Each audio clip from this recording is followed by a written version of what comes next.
Bon, bien aimés frères et sœurs, shalom. D'abord, nous voudrions vous remercier d'être connectés.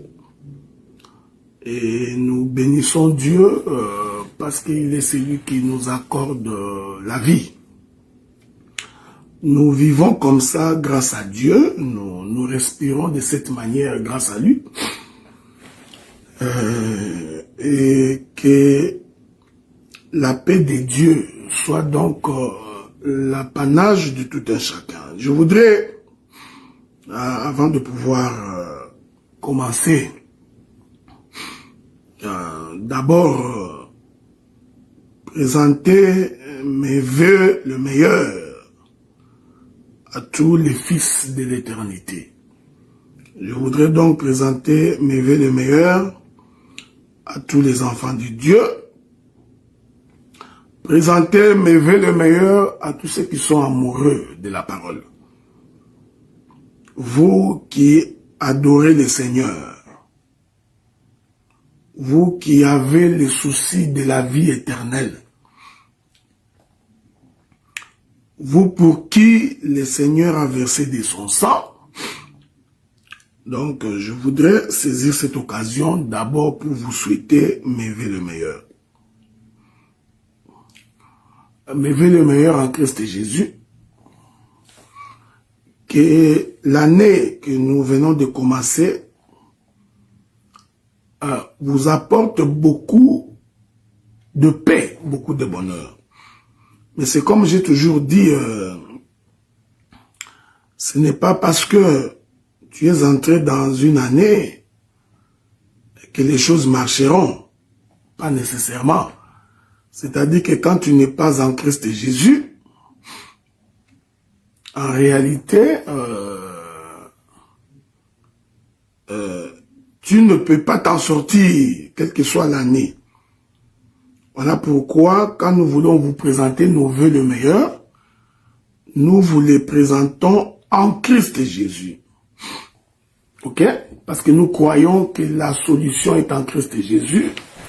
Nous croyons que la réponse est en Christ Jésus. Et nous croyons que le soutien est en Christ Jésus. Donc, quel que soit le mois, quelles que soient les années, quelles que soient les semaines, cela ne change absolument rien si l'on n'est pas en Christ Jésus. Voilà pourquoi l'œuvre ministérielle consiste à amener les hommes et les femmes à entrer dans la bergerie, à devenir fils de Dieu. C'est ça la mission du ministère. Le ministère n'a pas pour mission de faire de vous des commerçants. Le ministère n'a pas pour mission de faire de vous des millionnaires. Non. Si tu voudrais devenir millionnaire, il faut investir. Il faut aller investir dans la bourse. Mais le ministère, c'est préparer l'Église à la rencontre du Seigneur. C'est préparer l'Église à rencontrer le véritable Dieu. Voilà pourquoi à chaque fois que nous interviendrons dans le souci d'éclairer le peuple. Nous interviendrons dans le souci que le peuple s'approche de plus en plus du royaume. Ceci est très important. Mais vous savez, c'est comme j'ai toujours dit, quand on est ami de la vérité, il y a de fortes chances que l'on soit haï par beaucoup. Quand on est ami de la vérité, on connaîtra beaucoup de persécutions et beaucoup de tribulations. Aujourd'hui, le monde est en train de vivre ce que nous appelons le politiquement correct. C'est-à-dire que tout le monde s'arrange pour ne pas blesser l'autre en faisant un camouflage de la vérité. Ils sont donc tous dans les mensonges. Ils sont donc tous dans la tromperie. Alors, ils se cachent derrière l'idée de pouvoir rechercher la paix. Alors qu'il faut avoir l'habitude, quand quelqu'un se détourne de la voie de Dieu, Il faut lui dire qu'il s'est détourné de la voie de Dieu. Comme Élie a dit à Akab, il dit à Akab, c'est toi qui troubles le peuple. Et je crois que si le Seigneur nous prête vie, lorsque nous aurons fini notre intervention sur Samson, je commencerai un enseignement sur l'Antichrist. Je parlerai sur l'esprit babylonien. Je parlerai sur l'esprit romain. Parce qu'il faut savoir que les Babyloniens étaient spécialistes en déportation, alors que les Romains étaient spécialistes pour assiéger le peuple. Ces deux esprits-là fonctionnent jusqu'aujourd'hui. Alors si le Seigneur nous prête vie, s'il nous garde en santé, nous allons observer cet enseignement et nous allons l'amener pour l'appliquer aujourd'hui, pour vous permettre à vous de distinguer les faux serviteurs du vrai serviteur. Mais aujourd'hui, nous continuons notre enseignement sur Samson rasé, les yeux crevés et le cheveu qui repousse. Alors je me permets donc de toujours dire que une écriture, une parole sans interprétation n'est pas la parole de Dieu. Et nous n'interprétons pas tout, nous interprétons les Écritures. Nous n'interprétons pas la vie de quelqu'un, nous n'interprétons pas ta maison, nous n'interprétons pas ce qui se passe dans ton église, parce que cela ne nous intéresse nullement, mais nous interprétons l'Écriture. Mais vous savez, il y a des principes directeurs en ce qui concerne l'interprétation de l'Écriture. Et ces principes-là, ce sont des principes qui doivent marcher avec vous chaque jour. Parce que ce sont des principes qui vous permettra ou qui vous permettront de distinguer le vrai du faux. Parce qu'aujourd'hui, nous avons beaucoup de faux prédicateurs. Alors, sans devoir les indexer, parce que moi, je n'ai pas l'habitude d'indexer les gens, mais je peux, par l'enseignement, vous amener à distinguer un faux prédicateur du vrai prédicateur. Que nous dit le frère Pierre? Prenez vos Bibles, nous allons lire une écriture. Le frère Pierre dit ceci. Je suis dans les livres de Pierre. 2 Pierre, chapitre 1er. 2 Pierre, chapitre 1er. Je commence par le verset 19. Il est écrit. Et nous tenons pour d'autant plus certaine la parole prophétique à laquelle vous faites bien de prêter attention. Comme à une lampe qui brille dans un lieu obscur, jusqu'à ce que le jour vienne apparaître et que l'étoile du matin s'élève dans vos cœurs. Sachant, tout d'abord, vous-même, qu'aucune prophétie de l'Écriture ne peut être un objet d'une interprétation particulière. Ceci est très important, car ce n'est pas par une volonté d'homme qu'une prophétie a jamais été apportée, mais c'est poussé par le Saint-Esprit que les hommes ont parlé de la part de Dieu. Ça, c'est un principe directeur en ce qui concerne la compréhension et la saisie de l'Écriture.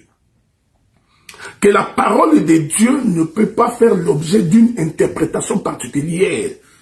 Il est possible que le français est très difficile pour toi.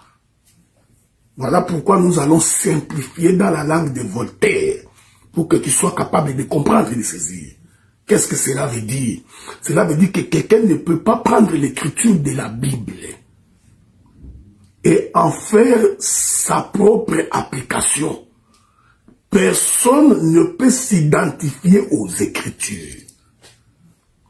Tu n'es pas Élie, toi tu n'es pas Moïse, tu n'es pas Josué, tu n'es pas David, tu n'es pas Adam. Est-ce que vous comprenez ce que je dis? Tu n'es pas Habakkuk, tu n'es pas Jean-Baptiste, tu n'es pas Pierre, tu n'es pas Salomon, tu n'es pas Paul. Donc si quelqu'un prend l'écriture de Paul pour commencer lui à s'identifier à Paul, je vous informe que c'est un faux prédicateur. C'est un prédicateur de Mbelekete Jazz. C'est un prédicateur qui est entré par la fenêtre. Ça, ce sont des principes, vous, les ministres d'aujourd'hui, vous que le Seigneur appelle au ministère, ce sont des principes que vous devrez retenir. Parce que votre élévation, votre succès, votre prospérité spirituelle dépend de la manière dont vous abordez les Écritures. Donc, quelqu'un ne peut pas prendre l'Écriture et commencer, lui, à s'identifier à cette Écriture. Je voudrais donner une autre Écriture. Qu'est-ce que dit le frère Paul? Il y a quelque chose de très important que j'ai toujours aimé chez Paul. Hein. Je crois que c'est Paul qui l'a dit. Attendez, je vais trouver cette Écriture-là. Comme vous le savez, je n'ai pas l'habitude de bloquer des versets, mais je vais quand même faire des mots mieux si je peux trouver cette Écriture-là. Romains chapitre 8, le verset 17. Or, si nous sommes enfants, si nous sommes enfants, nous sommes aussi héritiers. Héritiers de Dieu, co-héritiers de Christ, si toutefois nous souffrons avec lui, afin d'être glorifiés avec lui. Prenez le livre des Éphésiens, le chapitre 3, le verset 6. Ce mystère, c'est que les païens sont co-héritiers, formant un même corps, participent à la promesse en Jésus-Christ par l'évangile. C'est-à-dire que si aujourd'hui quelqu'un voudrait s'identifier à la parole, il faut qu'il passe par Jésus-Christ. Nous sommes enfants de Dieu, co-héritiers avec Christ. Nous participons à la promesse de Dieu en fonction du fait que nous le sommes en co-héritage avec Christ. Que la paix de Dieu soit avec vous. Voilà pourquoi la première interprétation de la Bible devrait d'abord relever la personne de Jésus. Ça, c'est la bonne interprétation. Une fois que le visage du Seigneur ressort dans l'interprétation de l'Écriture, en ce moment-là, nous identifiant en Jésus, nous pouvons réclamer les promesses. Tu vois le prophète Élisée monter sur un enfant et que l'enfant est ressuscité, toi, prédicateur, tu n'es pas Élisée. Tu ne peux pas aller monter sur quelqu'un. Tu ne peux pas aller te coucher sur la femme d'autrui. Tu ne peux pas aller te coucher sur l'enfant d'autrui. Si tu le fais, tu es un usurpateur.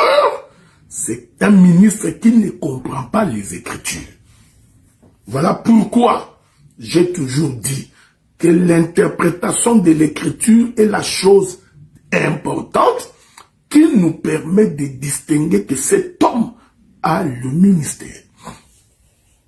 Pour que l'on sache que tu as le ministère, il faut préalablement que l'on trouve en toi l'interprétation de l'Écriture, c'est-à-dire la connaissance, la sagesse supérieure. C'est pourquoi à Babylone, on posa la question, qui a la connaissance supérieure? Qui a la sagesse supérieure? C'est auprès de lui que nous venons nous confier. Donc, être un ministre, ce n'est pas tu réunis 10, 15 membres selon ta volonté. Tu as 8 groupes, tu as 8 individus, 9, et tu veux te faire passer comme un grand ministre de la parole. Non. Le ministre de la parole, c'est quelqu'un qui doit travailler sur le terrain. C'est quelqu'un qui a pour objectif que les gens se convertissent. Il a pour objectif que les gens marchent dans la voie de la sainteté. Et il veille pour que ces gens restent dans la bergerie. Que la paix de Dieu soit avec vous. Aujourd'hui, nous voulons expliquer, parce que la fois passée, nous avions déjà expliqué. Qu'est-ce que c'est la chevelure de Samson coupée? J'ai donc expliqué que cette chevelure, c'est l'image de celui qui est assis sur le trône. C'est celui qui est puissant. Et couper la chevelure de Samson, je l'ai identifié à la mort. Ceci est très important.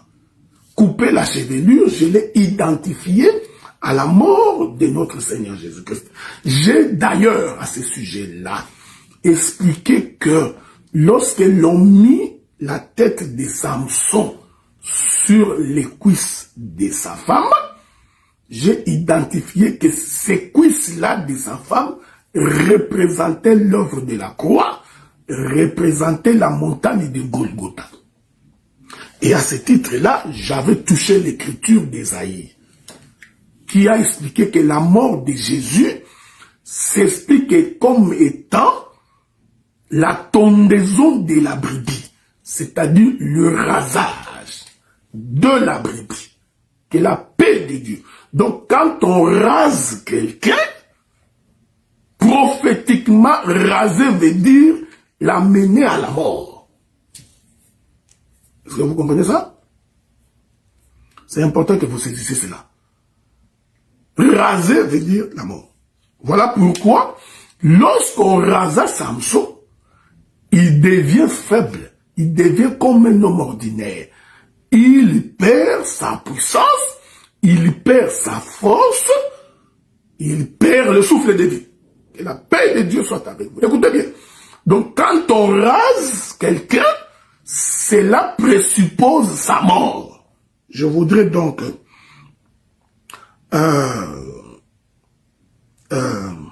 lire une écriture pour vous. Pour que vous compreniez cela très bien. C'est le prophète Ésaïe qui dit ça. Ésaïe chapitre 53. Lisons. Le verset 7. Il a été maltraité et opprimé. Il n'a point ouvert la bouche, semblable à un agneau qu'on amène à la boucherie. À une brebis muette devant ceux qui l'attendent. Il n'a point ouvert la bouche. Donc le rasage, la tondaison, selon la Bible, explique la mort. Est-ce que vous me suivez? C'est pourquoi j'ai dit, quand on rasait Samson, ces rasages-là expliquent la mort de Samson. Or, vous allez constater que Samson a été rasé sur la cuisse de sa femme, sur la cuisse de Delilah. Parce que la Bible dit, il mit sa tête sur ses genoux. Et là, il rasa la tête de Samson. J'explique, puisque le rasage symbolise la mort, je comprends maintenant que le deux genoux de Delilah va donc représenter Golgotha. Parce que c'est sur la croix que le Seigneur a été crucifié et rasé. Que la paix de Dieu soit avec vous. C'est pourquoi l'Écriture dit, je vais ajouter ça autrement. J'avais touché les livres de Genèse chapitre 25. J'ai expliqué que Ésaü, qui naît, fils aîné d'Isaac, est né avec beaucoup de cheveux. Et la Bible appelle ses poils comme étant un vêtement, comme étant le manteau. Est-ce que vous comprenez? Donc, les poils, c'est aussi un vêtement. Le poil, c'est un manteau. Je continue. Cela veut dire, la chevelure, c'est aussi un manteau. Je veux que tu me suives attentivement parce que nous allons sonder la profondeur des Écritures. Quand nous nous prêchons, nous ne passons pas notre temps dans les exhortations pour que tu consommes les minutes. Non, non, non, non. Nous sommes automatiquement les pieds dans les plats.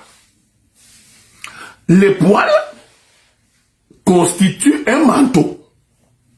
Ça constitue un vêtement. Ce n'est pas moi qui dis, c'est le prophète Moïse qui dit. Jacob répondant à sa mère, il dit, je ne peux pas me présenter devant mon père parce que mon frère est venu alors que moi je suis nu. Ok? Donc, ici, l'écriture va confirmer que les poils, la chevelure, est un manteau, est un vêtement. Est-ce que vous comprenez ça? Alors que celui qui n'a pas de poils, c'est quelqu'un qui est nu. C'est-à-dire, il n'a pas de manteau. Que la paix de Dieu soit avec nous. C'est pourquoi, lorsqu'on a mené Jésus sur la croix, la Bible dit que les Romains l'ont déshabillé. Ils ont repris tous ses vêtements et sa tunique sans couture. Ces gestes-là de déshabiller Jésus, c'est ça ce qu'Ésaïe dit, la tondaison de la brebis. C'est-à-dire, il est dépouillé de son vêtement. En d'autres termes, il le rasait. Ok? Regardez, ceci d'abord va vous aider à bien comprendre cela si nous faisons un peu de la zoologie. C'est pourquoi j'ai toujours pensé qu'un bon ministre doit quand même être quelqu'un qui a étudié. Ok? Donc, parce que des fois, il y a des choses que tu ne comprendras pas tout simplement parce que tu n'es pas allé à l'école. Faisons l'étude de la zoologie. Avez-vous remarqué que Dieu a créé les animaux? Et parmi les animaux que Dieu a créés, Dieu a choisi que les herbivores, les animaux qui mangent l'herbe, soient les animaux du sacrifice. Ceci est très important. Et vous allez remarquer que la majorité des animaux qui montent sur l'autel sont généralement les animaux à quatre pattes. Je ne voudrais pas citer les oiseaux, je suis d'abord sur la terre. Et que ces animaux-là ont sur leur corps ce qu'on appelle les poils. Et les poils des animaux leur servent de vêtements. Est-ce que vous comprenez ça? Je répète ça calmement. Je ne parle pas de la peau, parce que nous avons d'abord la peau de l'animal, mais sur la peau de l'animal, il y a les poils, il y a la chevelure. Ok? Vous qui aimez porter les vestes en cachemire, il faut savoir que c'est les poils des animaux, c'est les poils des chèvres. Donc, l'animal a d'abord la peau, mais ce qui constitue les vêtements de l'animal, okay? J'explique la zoologie de la Bible. Ce qui constitue les vêtements de l'animal, c'est justement les poils sur la peau. Donc, les poils pour l'animal est un vêtement, est un manteau. Vous êtes d'accord avec moi, non? C'est simple à comprendre. Donc, quand Jean-Baptiste voit le Seigneur Jésus-Christ en train de venir, et qu'il dit, voici l'agneau de Dieu qui ôte les péchés du monde, Jean-Baptiste a vu un animal habillé. Il a vu un animal avec les poils. Il a vu un animal avec les manteaux. Quand il prophétise sur la mort de l'agneau, il disait en d'autres termes, nous devons les dépouiller de son vêtement, c'est-à-dire les dépouiller de ses poils.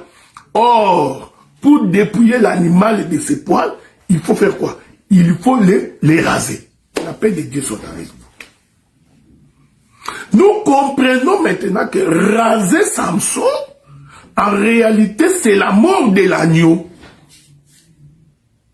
Raser Samson, c'est le dépouiller de son vêtement. Or, le vêtement, c'est ce qui fait la force. J'aime ces choses. C'est ce qui fait la force de l'animal. C'est ce qui fait la protection de l'animal contre les intempéries. Que la paix de Dieu soit avec nous. Vous permettez que nous puissions virguler de deux manières. Je vais d'abord toucher une grande prophétie des Écritures. J'en toucherai une deuxième et je vais atterrir. Remarquez. Lisons les livres de Job. Lisons les livres de Job. Souffrez que je trouve cette écriture-là. Que dit le livre de Job? Prenez le livre de Job. Job chapitre 1er, le verset 20. Il faut aimer la parole, il faut aimer la parole de la révélation. Il faut aimer les prédicateurs qui sont porteurs de la révélation. Parce que la révélation est une lumière qui t'éclaire. La révélation te donne le goût de s'attacher à Dieu. C'est la révélation qui est la parole de Dieu véritable. Donc un prédicateur qui n'a pas la révélation, c'est un prédicateur qui n'a pas Dieu. Job chapitre 1er. Je vais lire le verset 20. Alors Job s'éleva, déchira son manteau et se rasa. Avez-vous remarqué ça? Je continue. Se rasa la tête, puis se jeta par terre, il se prosterna. Lorsqu'on annonça à Job la perte de ses biens, de ses enfants et tout ça, Job va donc s'élever. J'avais expliqué ça la fois passée. S'élever, cela veut dire quitter le trou. Quand il s'élève, il déchire le manteau. Il relie le déchirement du manteau par le rasage de la tête. Voyez-vous, frère? Ensuite, il descendit par terre. Donc, il se dépouilla de sa force, il se dépouilla de ses vêtements. C'est ça le rasage. Descendre par terre, c'est ça la mort. Il faut retenir ça parce que c'est ce qu'on va faire à Samson. Donc, ce que je dis, je ne le dis pas gratuitement. Je le dis à dessein. Parce que je voudrais vous amener quelque part. Avez-vous remarqué cela? Considérez avec moi que lorsque l'on rase quelqu'un, en réalité, on l'amène dans les séjours des morts. C'est l'image de la mort.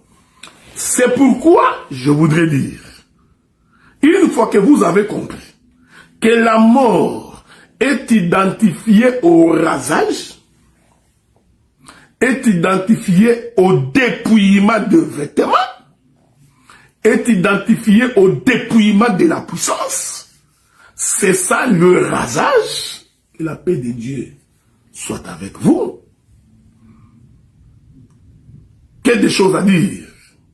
Il est merveilleux. Ainsi, nous comprenons maintenant que lorsque nous rentrons avec vous dans les jardins d'Éden, comme j'ai toujours dit, j'adore être dans les jardins.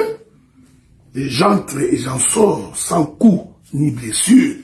Parce que pour qu'on sache que tu es véritablement ministre, il faut que tu aies la capacité d'entrer dans les jardins et d'en sortir en toute tranquillité. C'est ce que je suis en train de faire, très humblement. Maintenant, remarquez, quand le Seigneur observe Adam, et que Dieu dit qu'il n'est pas bon que l'homme soit seul, écoutez-moi bien, cette phrase-là annonçait la mort d'Adam.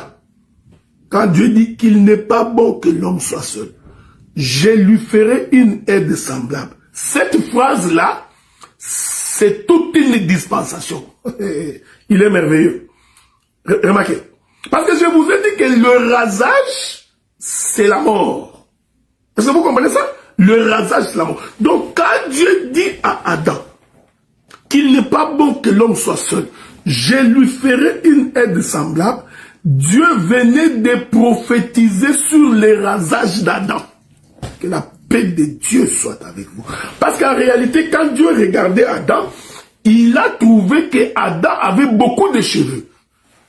Les rasoirs n'étaient pas encore passés sur la tête de Samson, sur la tête d'Adam. Est-ce que vous comprenez? Dieu avait dit à aux parents de Samson pour que vous sachiez que j'ai choisi Samson, c'est que cet enfant-là, quand il naîtra, vous n'allez pas les raser. Or, quand Dieu dit que vous n'allez pas les raser, c'est-à-dire que Dieu disait qu'il ne va pas encore mourir. Or, ne pas raser Samson, c'est une dispensation. C'est la dispensation de la loi. Parce qu'au temps de la loi, le Seigneur Jésus-Christ n'était pas mort. C'est-à-dire Samson n'était pas rasé. Sur la croix, cela veut dire que Samson est rasé. Le rasoir est passé sur sa tête. Mais toute sa vie, jusqu'à ce qu'il se retrouve sur les genoux de Delilah, Samson n'avait jamais rasé ses cheveux. Ce temps-là, est-ce que vous comprenez ce que je dis? C'est le temps où l'homme n'est pas mort. Parce que pour mourir, on doit les raser. Que la paix du Seigneur soit avec vous. Est-ce que vous comprenez ça? C'est pourquoi quand tu lis la Bible, il ne faut pas croire que c'est une simple histoire qu'on raconte, c'est une histoire de Tintin au Congo, c'est Kalao ou c'est Kouakou. Non. Ces choses cachent l'intelligence du ministère de la parole. Est-ce que vous comprenez ça? Remarquez avec moi. Ceci est très important. Remarquez maintenant que lorsque Dieu frappe Adam d'un profond sommeil, en réalité, Dieu venait de tuer Adam. On est d'accord, non? Parce que le livre des Jean nous enseigne que lorsque Lazare est mort, Jésus dit, allons réveiller notre ami qui dort. Donc, le sommeil, selon Dieu, c'est la mort. Jacob retira ses pieds et se coucha avec ses pères. On l'enterra avec ses pères. Donc, mourir, selon la Bible, ça sont des choses que vous connaissez. Ça, c'est un cantique populaire que tout le monde connaît déjà, parce qu'on en a expliqué pendant plusieurs années que le sommeil, selon Dieu, c'est la mort. Vous comprenez maintenant que lorsque le Seigneur frappe Adam d'un profond sommeil, en réalité, le Seigneur venait de raser Adam. Est-ce que vous comprenez? Donc, Adam dormir, qui signifie Adam mourir, c'est un rasage. Donc, quand la Bible dit que Dieu ouvrit la côte d'Adam, c'était toute une tondaison. Dieu était en train de tondre Adam. Ok? Et lorsqu'on tond Adam, Adam doit mourir. Ceci est très important. Donc, ici, je présente d'abord que raser Samson, c'est l'image de la mort de notre Seigneur Jésus-Christ. Ok? Que la paix de Dieu soit avec vous. C'est pourquoi vous allez remarquer le prophète Élie avait pour serviteur le prophète Élisée. Que la paix de Dieu soit avec vous. Suivez-moi attentivement. Parce que lorsque Samson est rasé par Delilah, qu'est-ce qui se passe? Delilah récupère le cheveu de Samson. Je voudrais que tu écrives ça sur un bout de papier pour ne pas oublier. Il coupe les cheveux. En coupant les cheveux, Samson va mourir. Mais elle, Delilah, récupère la chevelure de Samson. En d'autres termes, Delilah récupère la force de Samson. Est-ce qu'on est d'accord? Delilah manifeste la puissance de Samson. C'est ce que l'Écriture dit. Lui qui était fort, il s'est fait faible pour que toi tu deviennes fort. Lui qui était riche, il s'est fait pauvre pour que toi tu deviennes riche. Voyez? Lui qui était élevé est descendu pour que toi tu sois élevé. Hein? On est d'accord? Donc Delilah coupe les cheveux de Samson. Delilah devient forte alors que Samson devient faible. Dans sa faiblesse, nous sommes devenus forts. Voilà pourquoi aucune puissance de l'ennemi ne peut avoir de l'ascendance sur toi. Il faut savoir ça, frère. Lorsque nous faisons un combat spirituel, lorsque nous nous battons avec les démons et les sorciers, il faudrait que les sorciers les sachent, qu'ils retiennent que leur combat contre les fils qui ont la promesse est un combat voué à l'échec. Vous ne nous vaincrez jamais parce que Dieu est avec nous. Vous ne nous vaincrez jamais parce que nous avons avec nous la chevelure de Samson. Samson a été rasé pour que nous devenions forts. Ainsi, nous annonçons à tous les sorciers, nous annonçons à tous les complotistes, nous annonçons à tous les occultistes, à tous les méchants et à tous les adversaires, que tout combat contre nous, c'est-à-dire nous, les enfants de Dieu, c'est un combat voué à l'échec. C'est pourquoi je vous ai toujours dit, il faut faire attention pour ne pas livrer bataille avec un véritable fils de Dieu. Avec celui qui a consacré sa vie au Seigneur.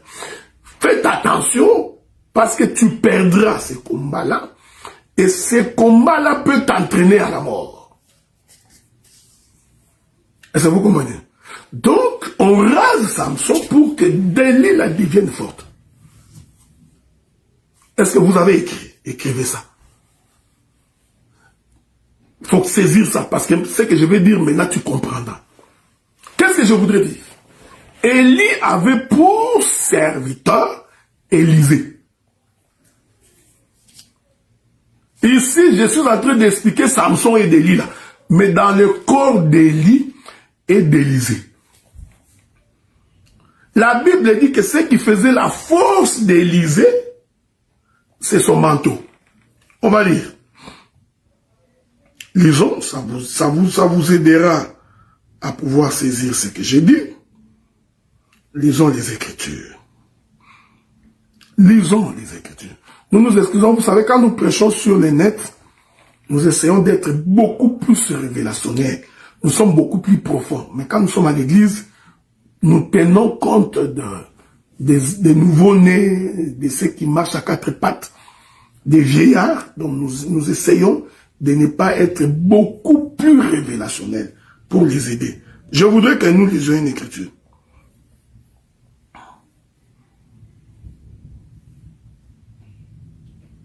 Lisons une écriture, s'il vous plaît. Je suis dans 1 Roi, chapitre 19.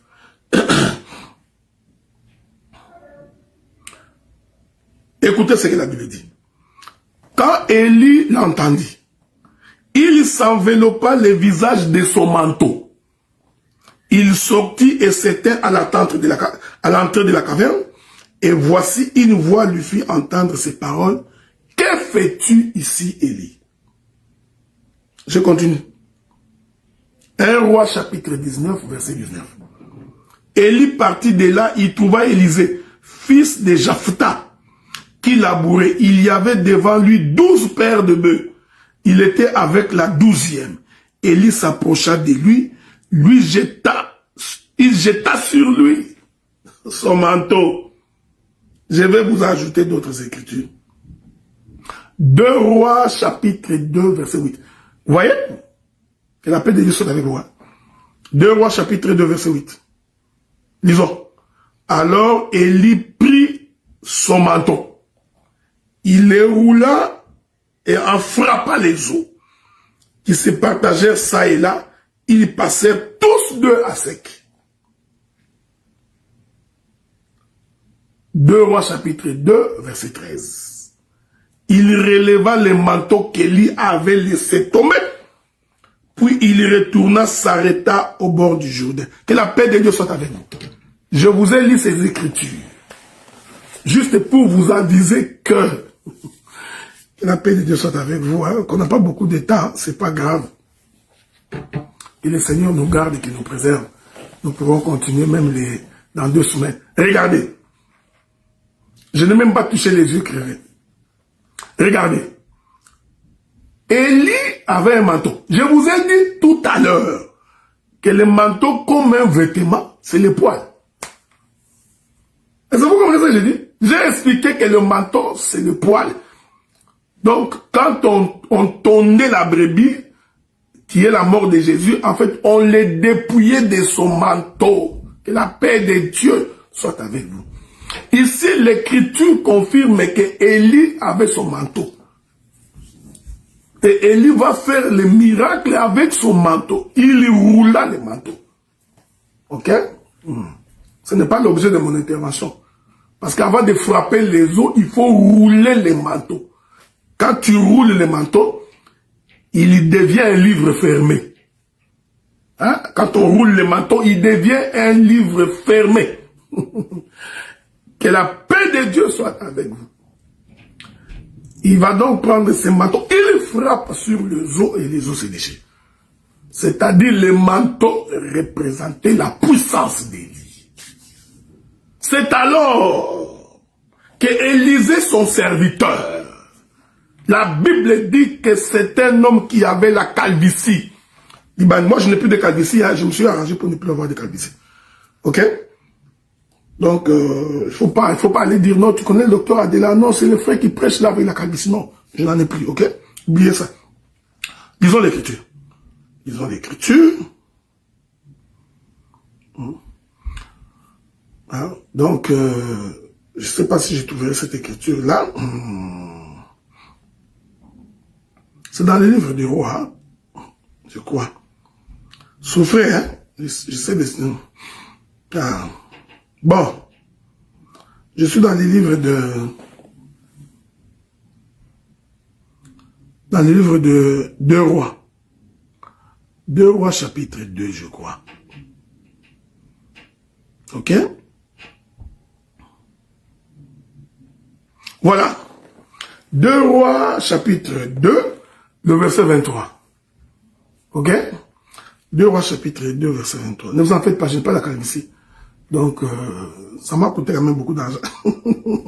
Que la paix de Dieu soit avec vous. 2 rois chapitre 2, le verset 23. Je vais lire pour vous, pour attester que Élisée avait la calvitie. Ok, c'est écrit. Il monta de là à Bethel, et comme il cheminait à la montée, des petits garçons sortirent de la ville et se moquèrent de lui. Il dit, monte, chauffe, monte, chauffe. Donc, cette écriture nous prouve que Élisée n'avait pas de cheveux. Il est merveilleux. Mais lui, Élie, avait un manteau. Je vous ai expliqué que le manteau d'Élie, c'est ça la chevelure. J'ai expliqué ça plusieurs fois. Mais remarquez que le serviteur d'Élie, qui est Élisée, lui, n'avait pas de cheveux. C'était un chauve. Que la paix de Dieu soit avec vous. Maintenant, Élisée va faire une demande à Élie. Il dira à Élie ceci. Il dit, je voudrais avoir ta double portion. Élie répond, si tu me vois monter, que la paix de Dieu soit avec vous. Si toi tu me vois monter, alors tu recevras la double portion. Élie, au lieu de dire à Élisée que pour recevoir la double portion, il faut que tu puisses avoir mon manteau. En d'autres termes, il faut avoir mes cheveux. Il faut avoir ma chevelure. En fait, Élie a prophétisé sur sa mort. Quand il dit à Élisée, si tu me vois monter, il voulait lui dire, si tu participes à ma mort, si je meurs, alors toi, tu recevras la double portion. Avez-vous remarqué ça? C'est pourquoi quand Élie monte, faites attention, parce que Élie n'est pas monté au ciel. C'est un langage, parce que la Bible dit personne n'est monté au ciel, si ce n'est que celui qui est descendu du ciel. Donc nous confirmons qu'Élie n'est jamais monté au ciel. Ça, c'est lire la Bible noir sur blanc. Ces gestes-là d'Élie symbolisaient la mort d'Élie. C'est-à-dire, en mourant, parce que l'écriture dit que ce corps ne peut pas hériter le royaume, en mourant, il laisse tomber son manteau. Le manteau d'Élie ici, c'est sa chevelure. Est-ce que vous comprenez ce que je dis? Je vous ai expliqué que la chevelure, c'est un manteau, c'est un vêtement. Donc, le vêtement d'Élie, c'est ça le cheveu d'Élie. C'est ça la chevelure d'Élie. Mais que cette chevelure-là doit être laissée entre les mains d'Élisée qui n'a pas de cheveux. Que la paix de Dieu, qui surpasse toute intelligence, soit votre apanage. Est-ce que vous comprenez? Il a fallu que le Seigneur meure pour que nous puissions recevoir sa puissance. C'est ça la chevelure de Samson entre les mains de Delilah. Est-ce que vous comprenez ce que nous disons? Est-ce que vous remarquez ça? Je veux que tu remarques ça attentivement parce que j'explique les choses du royaume, mes frères. Je puis dire, ce sont des choses qui ne sont pas montées dans le cœur de l'homme. Remarquez, frère. Ce n'est pas pour rien qu'on disait d'Élisée qu'il n'avait pas de cheveux. Qu'est-ce que je voudrais dire? Si le Seigneur nous permet, nous expliquerons pourquoi la femme, la chevelure lui a été donnée et pourquoi la femme doit se voiler au moment du culte. Il y a beaucoup de gens qui n'ont jamais su le pourquoi. Gloire soit rendue à Dieu parce qu'il nous a révélé le pourquoi. Paul dit que la chevelure a été donnée à la femme. Mais quand Paul dit que la chevelure a été donnée à la femme, où est-ce que Paul ramasse ça? Parce que l'évangile que nous prêchons, c'est le pourquoi, le comment, le quand, où? Mais où est-ce que Paul a ramassé ça? Mais Paul a ramassé ça chez Samson et Delilah.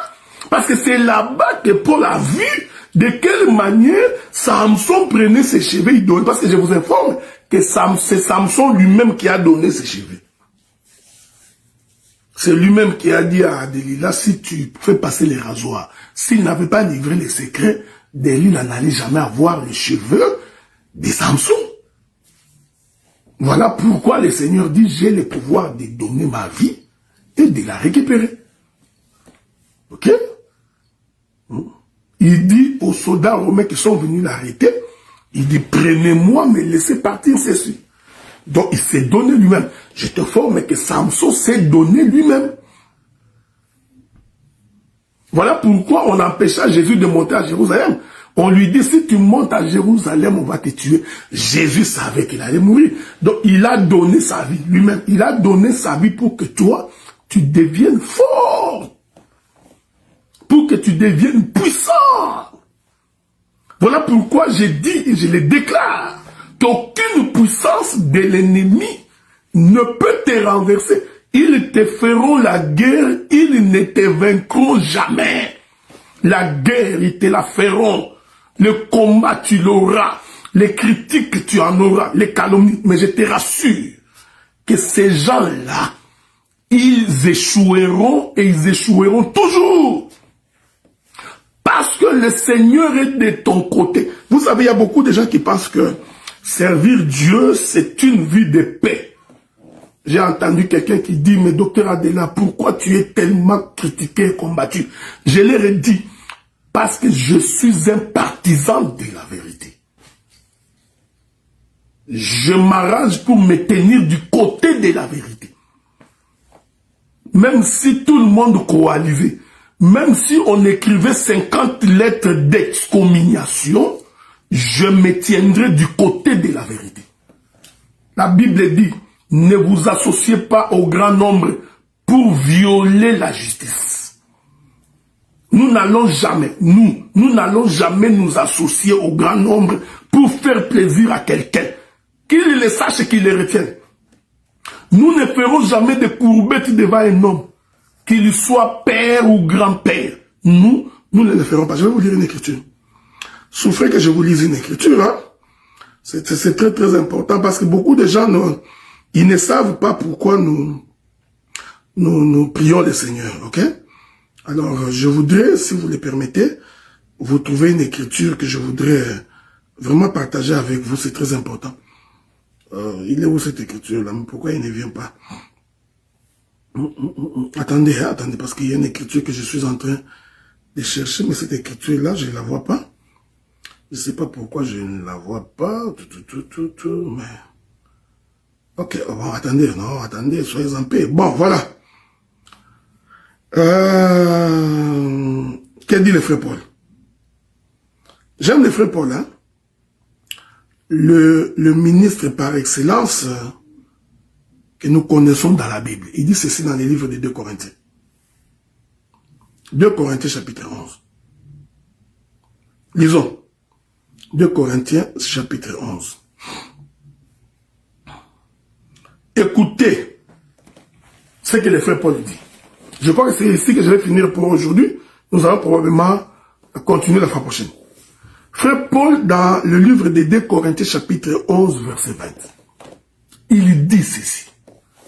Si quelqu'un vous a servi, si quelqu'un vous dévore, si quelqu'un s'empare de vous, si quelqu'un est arrogant, si quelqu'un vous frappe au visage, vous les supportez. Vous supportez facilement. Déjà qui vous donnent des commandements, qui font de vous des serviteurs au nom d'une fausse théorie. Il continue. J'ai honte de les dire. Nous avons montré de la faiblesse. Cependant, tout ce que peut oser quelqu'un, je parle en insensé. Moi aussi, je l'ose. Si vous considérez que vous êtes ministre de la parole, il faut savoir que nous le sommes aussi. Il continue, il dit, sont-ils hébreux? Moi aussi. Sont-ils israélites? Moi aussi. Sont-ils de la postérité d'Abraham?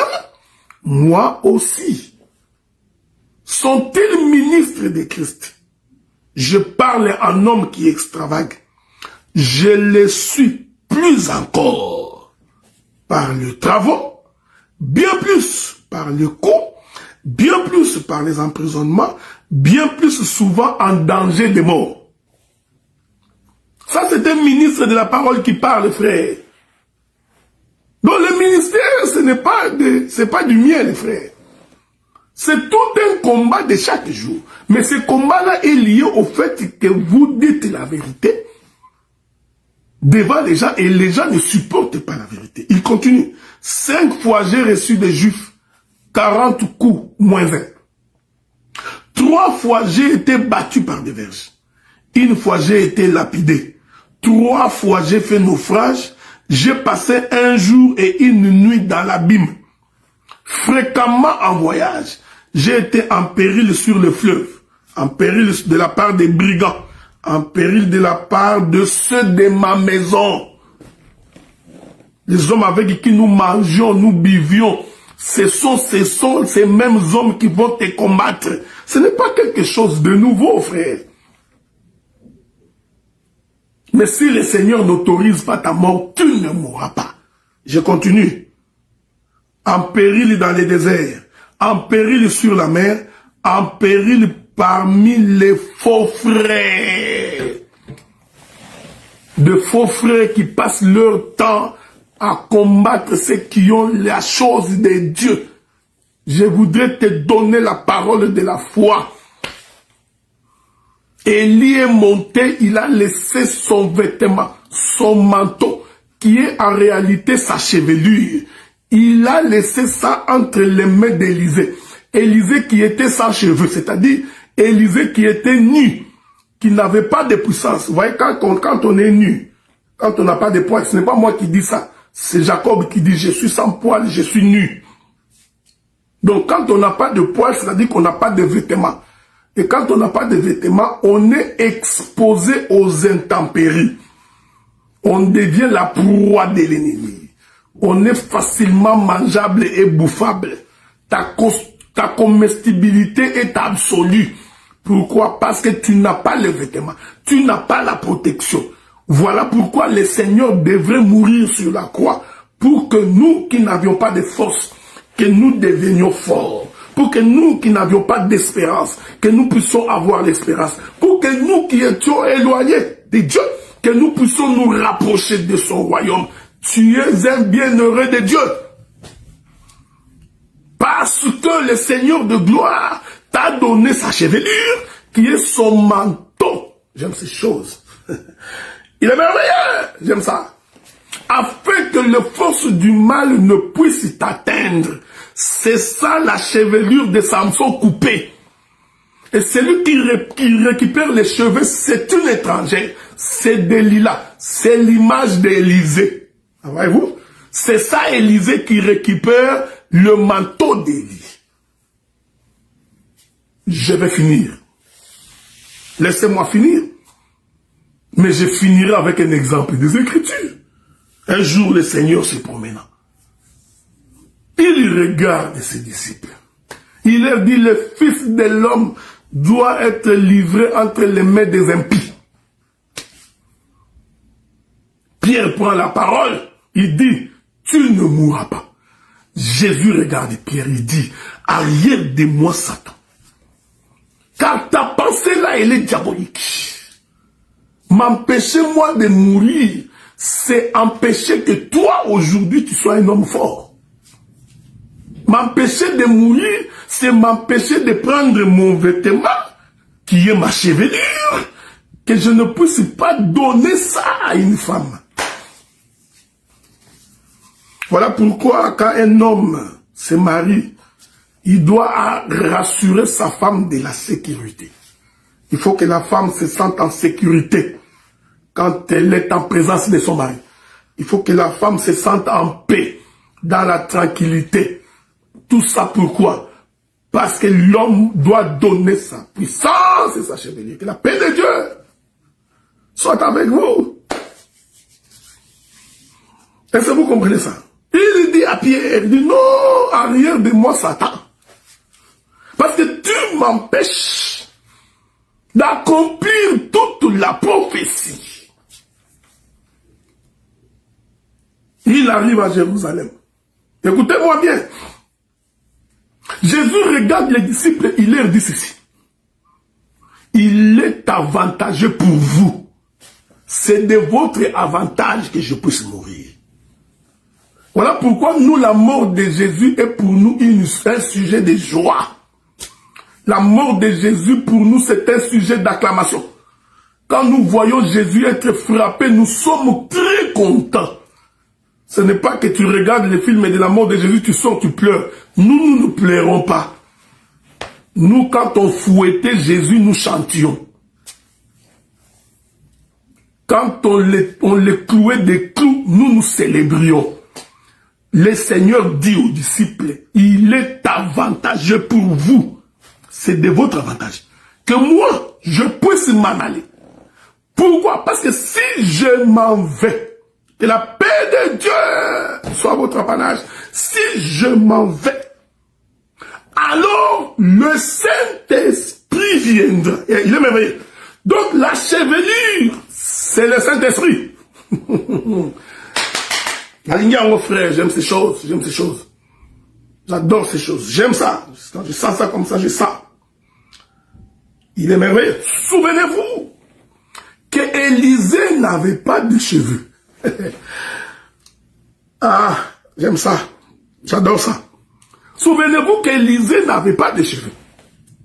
Donc, récupérer le manteau d'Élisée, en d'autres termes, c'est mettre les cheveux sur la tête d'Élisée. Je répète, laissez-moi répéter ça calmement.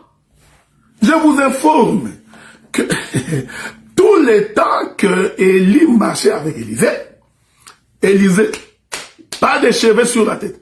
Ici, Élisée, c'est toute une femme. C'est la femme d'un Corinthien. C'est lui dont la chevelure lui a été donnée. Vous voyez cette femme-là? C'est Élisée. Pas de cheveux sur la tête. Mais je vous ai expliqué que Élie, lui, avait son manteau. Donc, le manteau d'Élie, c'était toute une chevelure. Donc, Élie gardait ses cheveux sur sa tête. Et la prière d'Élisée était que donne-moi tes cheveux.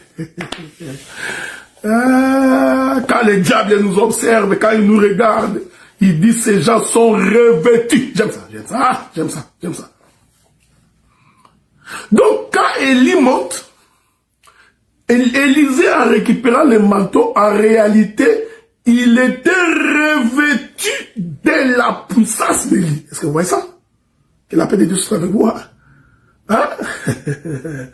Le Saint-Esprit survenant sur vous, vous serez revêtus. Je voudrais vous lire cette écriture-là et puis je vais atterrir, ok? Je vais atterrir en douceur. Je ne sais pas si je trouverai cette écriture-là. Voilà. Actes des Apôtres, chapitre 1er, verset 8. Nous nous excusons, on est en hiver, hein, il fait déjà noir ici. Vous me pardonnerez pour la qualité de l'image. Je n'ai pas le choix. Actes des Apôtres, chapitre 1er, verset 8. Mais vous recevrez une puissance, le Saint-Esprit, survenant sur vous. Ok? Donc, si je m'en vais, vous allez recevoir une puissance survenant sur vous. Cette puissance qui survient sur vous, c'est le manteau d'Élie qui est tombé sur la... Je vous informe que le manteau d'Élie était tombé sur la tête d'Élisée. Tu as des difficultés pour voir ça, hein? Parce que quand tu lis noir sur blanc, tu ne vois pas. Là où c'est écrit que le manteau d'Élie était tombé sur la tête d'Élisée, ça tu ne vois pas. Tu permets que je t'amène dans le couloir et dans les appartements de Salomon pour voir. Prenons le livre des Actes des Apôtres. Actes des Apôtres. Actes des Apôtres. Le chapitre 2. On est ensemble? Actes des Apôtres, chapitre 2. Lisons. Le jour de la Pentecôte, ils étaient tous ensemble dans les mêmes lieux. Suivez la lecture. Calmement. Vous savez, quand nous prêchons comme ça, c'est pourquoi vous remarquez que beaucoup de gens ne m'aiment pas. Beaucoup de gens ont des difficultés. Ils ne me supportent pas. C'est pourquoi tu entends du langage du genre, il est orgueilleux. Non, c'est parce que nous prêchons à la vitesse de 5G. C'est Internet 5e génération, frère. Alors, il faut que tu fasses une mise à jour. Quand tu as encore les téléphones de G2, G1, Android, Flip, quand tu as encore ces téléphones-là, tu as des difficultés de connexion. Maintenant, quand tu as des difficultés de connexion, nous devenons ton ennemi. C'est comme si la connexion que nous avons, c'est nous qui l'avions voulu. Non, c'est Dieu qui nous a fait grâce, frère. Donc, si tu n'as pas d'enfant, mais ne va pas te plaindre chez Jacob. Parce que ce n'est pas Jacob qui donne les enfants, c'est Dieu. Mets tes pieds et tes genoux à terre, prie le Seigneur qui te donne la connaissance de la parole. Si tu n'en as pas, ce n'est pas de ma faute. Ce n'est pas moi qui t'ai empêché d'avoir des enfants. Nous sommes devenus votre ennemi à cause tout simplement du fait que Dieu nous a fait grâce. Et vous trouvez qu'on est orgueilleux, mais posez la question aux gens qui nous fréquentent. On est nullement orgueilleux. Est-ce que vous m'avez déjà vu en veste et en cravate assis sur les premières chaises à l'église? Est-ce que vous avez déjà vu que dans l'église on porte ma valise, mon sac pour aller me faire asseoir? Est-ce que vous m'avez déjà vu? D'ailleurs, quand je suis à l'église, je suis quelque part dans la foule. Vous me cherchez, vous ne me trouverez même pas. D'ailleurs, c'est moi qui fais les protocoles. Alors, qu'est-ce qu'il y a à dire que je suis orgueilleux là? Non, ce n'est pas de l'orgueil, parce que je vous dis la vérité. Et la vérité ne vous arrange pas. C'est tout simplement ça, frère. La vérité ne vous arrange pas. Comment je suis orgueilleux? Est-ce que je me suis vanté des biens matériels que j'ai? Vous m'avez déjà fait une émission, dit, tu vois, moi j'ai ceci, mon compte bancaire, voici ma paire de chaussures. Mais pourquoi vous dites que je suis orgueilleux? Non, c'est faux. Le problème, c'est que la grâce que Dieu nous a accordée, c'est ce qui crée votre jalousie. Ça, nous le savons. C'est pourquoi dès que je mets les pieds quelque part, tout le monde ne mettez pas les pieds ici, qu'ils ne viennent pas ici. Mais pourquoi je ne viendrai pas? Je suis ton frère, non? Est-ce que je t'ai empêché de venir au Canada? Parce que moi, je t'ai empêché. Viens, prenons. C'est là qu'on finit. Actes des Apôtres, chapitre 2. Le jour de la Pentecôte, ils étaient tous ensemble dans les mêmes lieux. Tout à coup, il vint du ciel un bruit. Je veux que tu me suives. Celui d'un vent impétueux. il remplit toute la maison où ils étaient assis. Écoutez le verset 3. C'est ce verset ici qui m'a permis de dire que le manteau était tombé sur la tête d'Élisée. Écoutez le verset 3. Des langues semblables à des langues de feu leur apparurent, séparées les unes des autres, et se posèrent sur chacun d'eux. Et ils furent remplis du Saint-Esprit. Le jour où le Saint-Esprit est descendu, frère, il est descendu sur la tête. C'est ce que l'Écriture dit. Les langues semblables à des langues de feu se posèrent sur la tête de tout un chacun. Donc nous comprenons que les disciples tous étaient des chauves. Avant l'arrivée du Saint-Esprit, alléluia, que la paix de Dieu soit avec vous, tous les disciples étaient des chauves. Donc dans la chambre haute, quand ils étaient réunis, c'était une assemblée de chauves. Je les mets tous ensemble, je les appelle Élysée. Est-ce que vous comprenez ça? Donc, le jour de la Pentecôte, frère, c'est Élysée les chauves qui recevait la chevelure d'Élie. C'est pourquoi l'Écriture dit, soyez revêtus du Saint-Esprit. Le Saint-Esprit est un vêtement. Le vêtement est un manteau. Le manteau, c'est la chevelure. Voilà pourquoi la femme doit avoir sur sa tête la marque de l'autorité dont elle dépend. La marque de l'autorité dont elle dépend, ce n'est pas le voile, c'est la chevelure. Est-ce que vous comprenez ces choses? Est-ce que c'est difficile à comprendre quand on a le Saint-Esprit? La marque, ce n'est pas le voile, ce n'est pas le kitambala, non. La marque de l'autorité de laquelle la femme dépend, qui est sur sa tête, c'est ce que l'Écriture dit. Cette marque-là, c'est la chevelure. Or, la chevelure, c'est le Saint-Esprit. C'est pourquoi l'Écriture dit, celui qui n'a pas le Saint-Esprit ne lui appartient pas. Donc, le Saint-Esprit est un signe qui prouve que nous avons un mari, que le mari a posé sa marque, que nous lui appartenons. Le monde des ténèbres ne peut qu'avoir peur. Les sorciers ne peuvent que trembler. J'informe un sorcier. Tu échoueras quelles que soient tes manœuvres. Quels que soient tes complots. Quelles que soient tes réunions. Je t'informe que tu échoueras. Pourquoi? Nous avons sur nous la marque de l'autorité dont nous dépendons. Et cette marque de l'autorité, c'est la chevelure sur notre tête. Et cette chevelure, selon les livres des Actes des Apôtres, c'est le Saint-Esprit. Voilà pourquoi le Saint-Esprit n'est pas descendu sur le... Il n'est pas venu se poser aux genoux. Non, non, non, non. Le Saint-Esprit est venu se poser sur chacun d'eux. Est-ce que vous comprenez ça? Parce qu'il n'avait pas de cheveux. Au jour de la Pentecôte, c'était une assemblée Yabatunamabandi. C'était une assemblée de chauves. Les chauves attendaient les cheveux.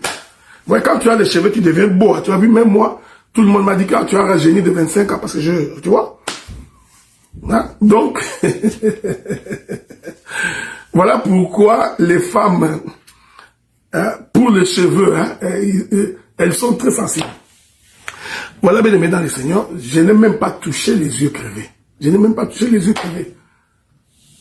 J'ai essayé, mais ça n'a pas marché. Le Saint-Esprit m'a conduit là où nous sommes avancés.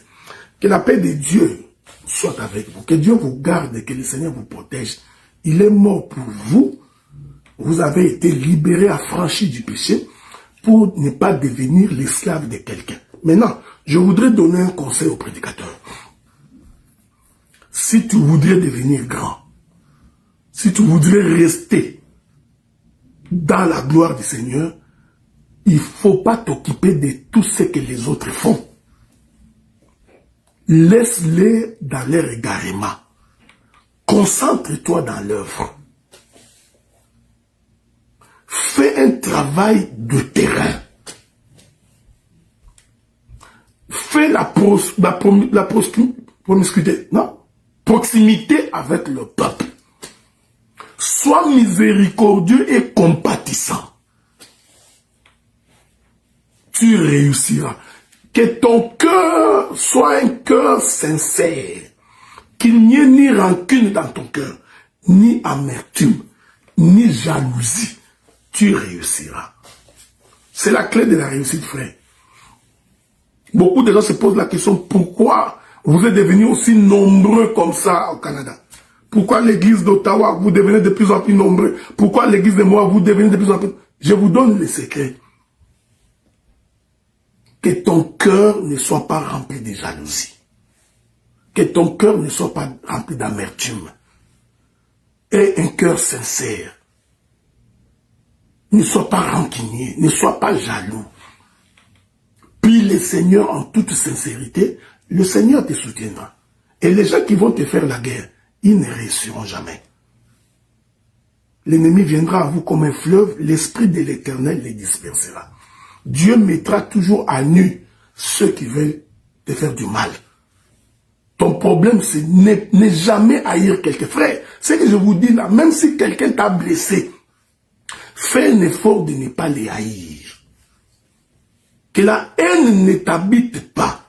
Parce que si la haine habite en toi, la haine va te détruire.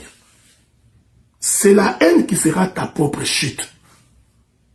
Tous ceux qui ont marché avec la haine ont échoué. Ne regarde pas l'assiette de ton voisin. Ne regarde pas l'assiette de ton prochain. Concentre-toi sur ton travail, sur tes objectifs. Aime tout le monde. Même ceux qui te maltraitent, même ceux qui te critiquent, ne les haïs pas. Tu peux vivre éloigné d'eux, oui. Tu peux les éviter pour qu'ils ne t'empoisonnent pas, oui. Mais ne jamais les haïr. Parce que si tu les haïs, tu es en train de créer ta propre tombe. Donc l'ennemi, tu vas t'éloigner de lui, mais tu continueras à l'aimer. Tu continueras à prier pour lui. Mais si tu le fermes dans ton cœur, et que tu commences à les haïr, c'est toi qui vas échouer. Et tu échoueras lamentablement. Voici ma prière pour finir. Que le Seigneur te garde. Que Dieu te protège. Qu'il t'élève. Que le Seigneur fasse en sorte que tu sois sur une montagne en train de voir comment tes ennemis tombent. Que tes propres yeux voient la victoire que le Seigneur t'accorde. Que tes propres yeux voient comment tes adversaires, l'un après l'autre, sont en train de tomber. Comme les Amoréens sont tombés, comme les Philistins sont tombés, comme les Jébusiens sont tombés, de la même manière. Que tous ceux qui en veulent à ta vie, tous ceux qui veulent ta chute, tous ceux qui veulent que tu échoues, que le Seigneur t'élève sur une haute montagne et que tes propres yeux contemplent la victoire que le Seigneur t'a accordée. Que la paix de Dieu soit avec vous. Nous allons nous retrouver pour l'émission La Trompette de la Vérité dans 2 semaines. Mais la semaine prochaine, nous serons avec les frères Sam pour notre émission Le ministre face au peuple. Que la paix de Dieu soit avec vous et que Dieu vous bénisse abondamment. Nous allons donc écouter notre frère Timothée Mateta. C'est un frère que je commence à aimer beaucoup. Nous allons donc l'écouter en train de chanter pour la gloire du Seigneur.